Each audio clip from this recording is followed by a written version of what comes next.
வணக்கம் வணக்கம் வணக்கம். அன்பும் பண்பும் அறிவும் நிறைந்த உயிருக்குயிரான ரசிகர்களே, நேயர்களே, நான் தான் உங்கள் அட்லாண்ட கணேஷ் வந்துவிட்டேன் ஒரு புது கதையை சொல்வதற்காக. என்ன டைட்டில்னு கேட்குறீங்களா? நல்ல அருமையான டைட்டில், ரதி செய்த சதி. நல்லா கேட்டுங்க, ரதி செய்த சதி, இதுதான் டைட்டில். அதாவது ரதின்னு பேர் வச்சாங்க அவங்க அப்பா அம்மா. ஆசையா அந்த பெண்ணுக்கு, எங்கே நம்ம சென்னையில் பிறந்த பெண்ணு தான் அந்த பெண்ணு. ரதின்னு அவங்க பேர் வச்சாலும் ரதியோட ஒரு 30% அந்த பொண்ணு இருந்தது. அதுவே இளைஞர்கள் கண்ணுக்கு பெரிய விருந்து தானே. ரதி மாதிரி ஒரு 30% இருந்தால் எவ்வளோ அழகாக இருக்கும். அந்த பொண்ணு அப்படி இப்படி படித்து கடிச்சு கவர்மெண்ட் ஆர்ட்ஸ் காலேஜில் படித்து கம்ப்யூட்டரெல்லாம் படிக்குது. ஓரளவுக்கு நல்லா படித்து கிடிச்சு முடித்த உடனே நம்ம மாதவன் அப்படின்னு அமெரிக்காவில் வந்து செட்டில் ஆகி ஒரு வேலையில் இருக்கிறவர். அவர் பெண் பார்க்கிற படலமெல்லாம் சென்னைக்கு வந்து நடத்துகிற போது ஏதோ ஒரு புரோக்கர் மூலமாக இந்த ரதியுடைய ஜாதகம் கிடைக்க அவங்க வீட்டில் ஒப்பிட்டெல்லாம் பார்க்க, ஆகா, நம்ம பையனுக்காகவே பிறந்திருக்க அந்த ரதி அப்படின்னு சொல்லி மாதவனுக்கும் ரதிக்கும் கல்யாணம் நிச்சயம் ஆகுது. அதாவது கொஞ்சம் நெஞ்சம் அவள், இந்த பெண்ணும் கம்ப்யூட்டர்லாம் லைன்லாம் இருக்குது. நம்ம மாதவனும் ஒரு 26-27 வயசு இளைஞன், அமெரிக்காவில் ஒரு சிட்டியில் வேலை செஞ்சுக்கிட்டு இருக்கான். அண்ட் அவனுக்கு க்ரீன் கார்டெல்லாம் வந்தாச்சு.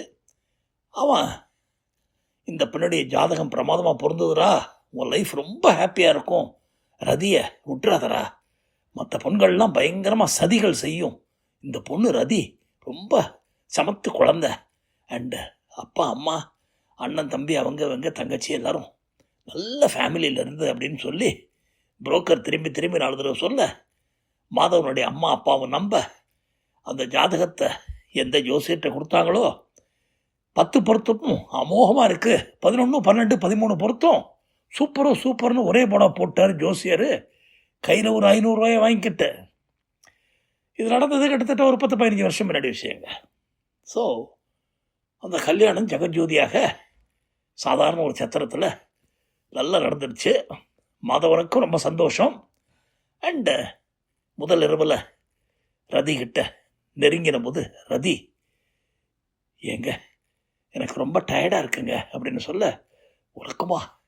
எனக்கும் டயர்டாக இருக்குமா, உனக்கு மசாஜ் பண்ணி விடட்டுமா அப்படின்னு ஆசையா மாதவன் கேட்க, ஓ மசாஜா அப்படின்னா அப்படின்னு அந்த சின்ன பொண்ணு ஒன்றுமே தெரியாமல், ஒன்றும் தெரியாத பாப்பா போட்டாளாம் தாப்பா அப்படிங்கிற மாதிரி அந்த பொண்ணு மலங்க முடிச்சுக்கிட்டே கேட்க, ஐயோ பாவன் டயர்டாக இருக்குன்னு சொன்னியம்மா, அப்படி அப்படி அப்படி உடம்பெல்லாம் பிடிச்சி விட்டா உனக்கு இதமாக இருக்கும், நீ பாட்டுக்கு அப்படியே தூங்கிடலாம், நான் உன்னை டிஸ்டர்பே பண்ண மாட்டேன்னு ஒரு போட எங்கள் பாட்டி சொல்லியிருக்கா, பட்டு புடவையெல்லாம் கட்டி வச்சுட்டு காட்டன் புடவையை கட்டிக்கணும்னு சொல்ல, எதுக்கு காட்டன், ராட்டனாக இருப்போகிறது, அதனால் உள்ளுடைகள் மட்டும் போதுமேம்மா, அதான் ஒரு பாவாடை கட்டியிருக்க, ஜாக்கெட் போட்டிருக்க, இதுக்கு மேலே என்ன உனக்கு கவர் பண்ண வேண்டியிருக்கு அப்படின்னு கேட்க, ஐயோ எனக்கு வெக்கமாக இருக்கு, அதுக்கு தான் கண்ணை மூடின்றணும், கண்ணை மூடிக்கிட்டால் வெக்கமெல்லாம் பறந்து போயிடும் தெரியுமா. அப்படியா சொல்கிறீங்க? ஆமாம், ஆனால் லைட் இருக்கணும், ஏன்னா எனக்கு கண்ணு திறந்துருந்தா தானே எங்கெங்கே எப்படி பிடிக்கணும்லாம் பிடிச்சி விட முடியும் அப்படின்னு அவன் பேச, அந்த பொண்ணு முதல் இரவில் என்னவோ சொல்கிறாள் இவ, சரி அவன் இஷ்டங்கிற மாதிரி கண்ணை முடிக்கிச்சு. பயங்கரமாக இருட்டாயிடுச்சு. மாதவன் ஹாப்பியாக அந்த பெண்ணுக்கு பாவம் உடம்பு வலிக்கிறதுன்னு சொல்கிறாள்னு சொல்லி திரும்பி படுமா, அப்படி படுமா, இப்படி படுமான்னு சொல்லி கை காலெலாம் பிடிச்சி விட்டு அந்த பொண்ணுக்கும் இதமாக இருக்க ஒரு 10 நிமிஷத்தில் அப்படியே தூங்க, அப்படியே ஏக்கமாக பார்த்துக்கிட்டே இருந்து இவனும் கொஞ்சம் பக்கத்தில் நெருங்கி படுக்க, அப்படின்னு முனகால் வர, சரி நீ தூங்குமான்னு குழந்தைகளை தாளாட்டுவாங்களே அந்த மாதிரி தாளாட்டி குழந்தையை தூக்க வச்சுட்டு அப்படியாக முதல் இரவு முடிய மாதவனுக்கு ரொம்ப சந்தோஷம். என்ன சந்தோஷம், 15 நிமிஷம் மசாஜ் பண்ண சந்தோஷத்தோட ஹாப்பி இன்று முதல் ஹாப்பி அப்படின்னு பாட, கை வலிக்கிறது ஆனால் மனசு வலிக்கலை, மனசு ரொம்ப சந்தோஷமாக இருக்கு அவனுக்கு. அப்படியாக 2 பேருக்கும் முதல் முடிய காலையில் ஒரு 5 மணிக்கு வாடியம்மா அப்படின்னு கூப்பிட, உடனே அடித்து புரண்டு புடவையெல்லாம் கட்டிக்கிட்டு ஓட அங்கே பாட்டிகள்லாம் எல்லாரும், என்னம்மா முதல் நைட்டு ரொம்ப டயர்டாயிட்டியான்னு கேட்க, இல்லை நல்லா தூங்கினேன், அவர் மசாஜ் பண்ணி விட்டார்னு சொல்ல எல்லாம் கிக்கி கிக்கி கிக்கி கிக்கி கிக்கின்னு சிரிக்க ஆரம்பிச்சிட்டாங்க. என்னது மசாஜ் பண்ணி விட்டாரா? பரவாயில்லையே, நல்ல மனுஷனாக இருக்கார். ஸோ உனக்கு உடம்புலி போயிடுத்து, அவருக்கு கைவலி வந்திருக்குமே அப்படின்னு கேட்க, ஐயோ போங்கோ பாவம் நல்ல பிறவர் அப்படின்லாம் சொல்ல, அவ்வளவுதான் நேராக போய் முதல்ல குளியுமா, க்ளீனாக குளிச்சுட்டு வா, சாமி ரூமுக்கு போனோம், அதை பண்ணோம் இதை பண்ணலாம் சொல்லி அந்த பெண்ணை கூட்டி கொண்டு போக எல்லாருக்கும் ஒரே சந்தோஷம். ஸோ மசாஜ் மாதவன் ஆயிட்டான் அவன். அப்படியாக உன் ஹஸ்பண்டு நல்லா மசாஜ் பண்ணுவான்னா எனக்கு கூட பண்ண சொல்லுடி, முதுகில் வலி இருந்துகிட்டே இருக்குன்னு ஒரு மாமி கேட்க, அட போங்க கிண்டல் பண்ணதைங்க மாமி அப்படின்லாம் சொல்லி இந்த பொண்ணு போய் குளிச்சு வந்து இது பண்ணி ஒரு 2-3 நாள் கலகலன்னு போக, அப்படி இப்படி மாதவனும் அந்த ரதியும் ஓரளவுக்கு நல்லபடியாக ஹஸ்பண்ட் அண்ட் ஒய்ஃப் ஆகி தாம்பத்தியத்தை என்ஜாய் பண்ண ஆரம்பிச்சிட்டார்கள். ஓகேயா? இப்போது நம்ம பையன் அமெரிக்காவில் இருக்கானே, இந்தியாவில் எவ்வளோ நாள் இருக்க முடியும்? அங்கேயே இருக்கணும்னு தான் ஆசைப்பட்டான். வேலையாவது கீழையாவது ரதியோடைய பக்கத்தில் ஹாப்பியாக இருக்கணும்னு தான் நினச்சான். இருந்தாலும் மாதம் மாதம் சம்பளம் வருது, அது இதெல்லாம் ஞாபகம் வந்த உடனே ஆஹா டேஞ்சர் டயபாலிக் அப்படின்னு சொல்லிட்டு, நான் ஊருக்கு போகிறேப்பா, நீ எப்படியாவது இங்கே வரணும்னா அதுக்குள்ளே சொன்னான் அந்த ரதி, பாருங்கள் நான் ஏற்கனவே நீங்கள் இருக்கிற ஊரில் இருக்கிற யூனிவர்சிட்டிக்கு அப்ளை பண்ணி அட்மிஷன்லாம் வாங்கியிருக்கேன், ஸோ நேஷ்விலுக்கு நானும் வந்துடுறேன் அப்படின்னு சொல்ல, அடடே பரவாயில்லையே கில்லாடி அறிக்கையே நீ படுபுத்திசாலி அப்படின்னு சொல்லிட்டு, எந்த இது என்ன அதான் வேண்டர் பில்ட்டுன்னு ஒன்று இருக்காமே, ஹூ பில்ட் வேண்டர் பில்ட் அப்படின்னு என்ன சொல்கிற கேட்க, அப்பா கொத்தனார் தான் கட்டியிருப்பார் எனக்கு எப்படிமா தெரியும் அப்படின்னு சொல்லிட்டு, ஆனால் வேண்டர் பில்ட் நல்ல யூனிவர்சிட்டி, அங்கே நீ இது பண்ணியிருக்கேன்னா ஃபீஸ் எல்லாம் எப்படி, அங்கே ஸ்காலர்ஷிப் மாதிரி கொடுக்குறேன்னு சொல்லியிருக்காங்க, ஆனால் ஒரு 25% கையை விட்டு செலவழிக்க, ஐயோ கவலையப்படாத நான் இருக்கேன், அங்கே வந்து நீ மாஸ்டர்ஸ்லாம் பண்ண வச்சுக்க, சம்பளம் கொட்டி கொடுப்பானுங்க, பெரிய லெவலுக்கு போயிடலாம் அப்படியெல்லாம் நம்ம மாதவன் கணக்கு போட்டு எல்லாரும் ஒரே சந்தோஷம். ஏன்னா பிகாஸ் கல்யாணம் ஆச்சு, கல்யாணம் ஆகி கூப்பிட்டு வருதுன்னா அந்த நேரத்திலலாம் ஒரு 20-30 மாதம் வெயிட் பண்ண வேண்டிய கட்டாயம். 2 வருஷத்துக்கு மேலே வெயிட் பண்ணுறதுன்னா எப்படி? புது பொண்டாட்டியை விட்டுட்டு அவன் ஃபோனுக்கே பயங்கரமாக செலவு பண்ணுவானுங்க. அந்த காலத்தில் ஃபோன் வேறு, ஒரு நிமிஷத்துக்கு $2 $1.25 பேசி பாவம் என்ன பண்ணுவான் அவன். அந்த மாதிரி கஷ்டப்படுறதுக்கு பதிலாக இந்த பொண்ணு ஸ்டூடெண்ட்டாக வந்துட்டா வெரி குட்னு சொல்லி கல்யாண விஷயத்தை கபக்குன்னு அமைக்கிட்டு அந்த பெண்ணு படிக்கிறதுக்காக இங்கே வரா மாதிரி வந்துடுச்சு. ஸோ ஹாப்பியாக இவங்க லைஃப் ஸ்டார்ட் ஆகி போச்சு. எங்கே அமெரிக்காவில் நேஷ்வில் ஊரில், சும்மா குஷியாக நேஷ்வில் ஊரில் ஒரு நல்ல இடத்த பார்த்து ஒரு நல்ல அப்பார்ட்மெண்ட்டில் சந்தோஷமாக நம்ம ரதியும் மாதவனும் வாழறாங்க. ஆனால் மனுஷன் மனம் இருக்கே, அது ஒரு குரங்கு புத்தியை கொண்டது. குரங்கு புத்தினா சாதாரண குரங்கு புத்தி இல்லை, பயங்கரமான குரங்கு புத்தி. மாதவனுக்கு அவன் தனியாக இருந்தபோது நிறையா ஃப்ரெண்ட்ஸ் எல்லாம் உண்டு. ஒரு 5-6 ஃப்ரெண்ட்ஸ் அடிக்கடி வருவாங்க போவாங்க வைப்பாங்க. இப்போ மாதவன் ஒரு ஒருத்தராக கட் பண்ண ஆரம்பிக்கிறான்.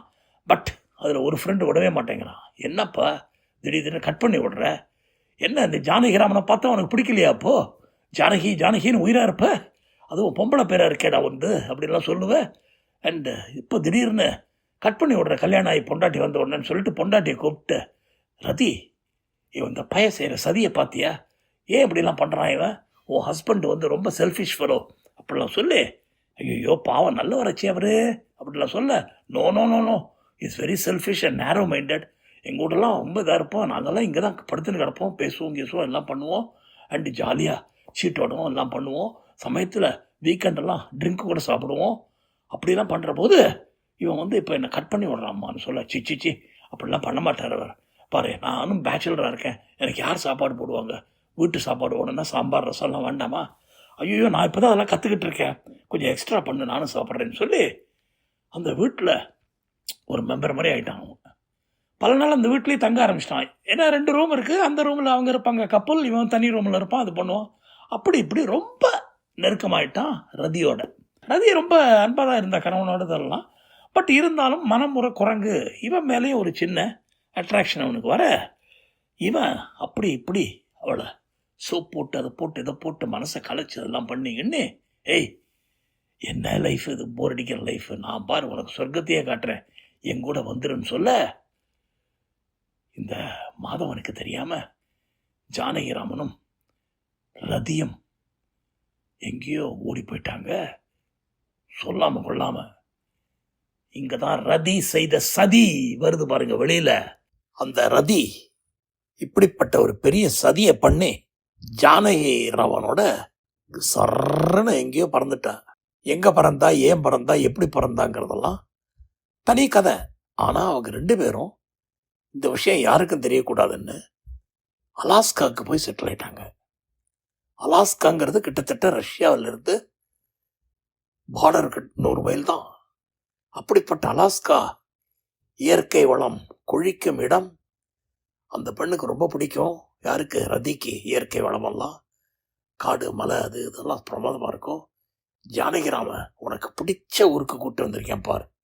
இங்கே நம்ம ஏதாவது வேலை செஞ்சு பொழைச்சிக்கிட்டு சந்தோஷமாக இருக்கலாம்.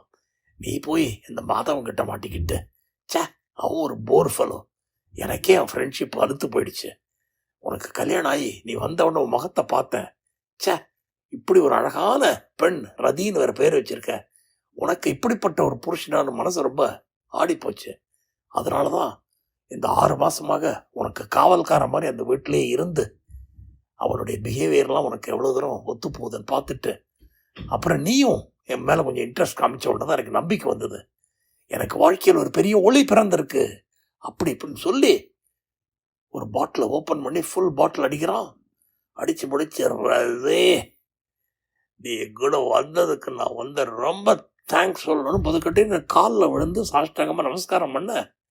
ரதி ஷாக் ஆகி, ஐயோ எழுந்திருக்கேன் ஜானகி ராமன், எப்படிலாம் பண்ணுறீங்க அப்படின்னு கேட்க, நான் I need to thank you and you trusted me and I'll give my life for you அப்படி இப்படின்னு சொல்லி டயலாகெல்லாம் அந்த ஃபுல் பாட்டில் அடிச்சுட்டு குடிபோதையை பேச வைக்க போக, இவளுக்கு சரி ரைட்டு ஏதோ சந்தோஷத்தில் இன்னைக்கு குடிக்கிறான்னு நினைக்க அது ரெகுலராக நடக்க ஆரம்பிக்குது. அது தவிர ஊர் உலகத்தில் இருக்கிற எல்லா கெட்ட பழக்கமும் அவனுக்கு இருக்கு. வேலைக்கு போக மாட்டேங்கிறான், இவ்வளோ ஒரு வேலை எடுத்துக்கங்கிறான். ஸோ ஆசை 60 நாள், மோகம் 30 நாள்னு சொல்லுவாங்க. இங்கே ஆசை 6 நாள், மோகம் 3 நாள்னு கிட்டத்தட்ட 10-15 நாளுக்குள்ளேயே இவன் செஞ்ச தவறு அவளுக்கு புரிஞ்சு போச்சு. பட் ரொம்ப எந்த விதமான இதுவும் பண்ண முடியாமல் தவிக்கிறா. பிகாஸ் திருப்பி அங்கே போக முடியாது. கட் பண்ணி நம்ம மாதவன் வீட்டுக்கு போனால் நொந்து நூடுல்ஸ் ஆயிட்டான் பாவம். அதாவது தன் வாழ்க்கையே ரதியை விட்டா நமக்கு என்ன கதி அப்படின்னு அவன் மேலே அவ்வளோ நம்பிக்கிட்டு இருந்தவன் திடீர்னு கூட பழகின, அதாவது ஃப்ரெண்டுன்னு அப்படி ஒரு ஃப்ரெண்டாக இருந்த இந்த ஜானகிராம இப்படி ஒரு சதியை பண்ணி அவளை கூட்டிக்கிட்டு ஓடும். அப்படியே அவள் ஆசைப்பட்டாலும் பழியிற கன்னத்தில் ஒரு அறையை விட்டு, ஏண்டி என் ஃப்ரெண்டு மாதவன், அவனை விட்டு வருவியான்னு கேட்க வேண்டியவன் அவளுக்கு ஏதோ சொக்குப்பொடியை போட்டு மந்திரத்தை போட்டு மாயத்தை பண்ணி கூட்டிக்கிட்டு எங்கேயோ போயிட்டானே பாஸ்டர்ட். இப்படிப்பட்ட ஒரு ஆளா அவன்லாம் மனுஷனா அப்படின்னு நினைச்சு கும்பிடுறான். கிட்டத்தட்ட மென்டல் ஸ்டேஜ் ஆயிட்டான். அதாவது பைத்தியம் பிடிச்சு பாயப்படுறான்ற லெவலுக்கு போய் வெளியில சொல்றதுக்கு அவமானம், யார்கிட்டையும் சொல்ல முடியல, வைக்க முடியல, என்ன பண்ணுவான் அவன் பாவம். அப்படியெல்லாம் இருக்கிற போது கட் பண்ணி அந்த பக்கம் போனா இவன் ஒரு 3 மாசத்துக்குள்ள அவனுடைய சுயரூபம் ஃபுல்லா தெரிஞ்சு அங்க அட்டகாசமா நடிச்சிருக்கான். நைட்டு அவங்க படுக்க போனப்புறம் பாட்டில் கீட்டெல்லாம் போட்டு வந்து ரூம்ல, ஏன்னா அவன்கிட்ட தான் சாவி இருக்கே, பாரு அங்கே போயிட்டு இங்கே போயிட்டு இல்லைன்னா வெளில போய் குடிச்சிட்டு இடிச்சிட்டு வந்து படுத்து தூங்கிட்டு காலில் போன மாதிரி நல்ல பையன் மாதிரி நடிச்சு இவளை எப்படியாவது வளைச்சி போடணுங்கிற ஒரு குறிக்கோளில் தான் பண்ணியிருக்கான். அண்ட் என்ன இது காரணத்தினால பண்ணா, தன்னுடைய இளமையா அழகா, ஏன்னா பிகாஸ் பணங்கடெல்லாம் பெருசாக ஒன்றும் கிடையாது, இல்லை மாதவன் ஏதாவது பிளாக்மெயில் பண்ண நினைச்சானா வச்சானான்னு தெரியாமல், அண்ட் இவன் கொண்டுற பணத்தெல்லாம் கண்டபடி கண்ணாப்பினான்னு செலவழிச்சு அப்பார்ட்மெண்ட்டுக்கு வாடகை கட்ட முடியாது தவிச்சு என்னெல்லாம் அவமானங்கள் பண்ணுமோ வாழ்க்கையில் அவ்வளோ அவமானங்கள் பண்ண ஆரம்பிச்சிடுறா ரதி.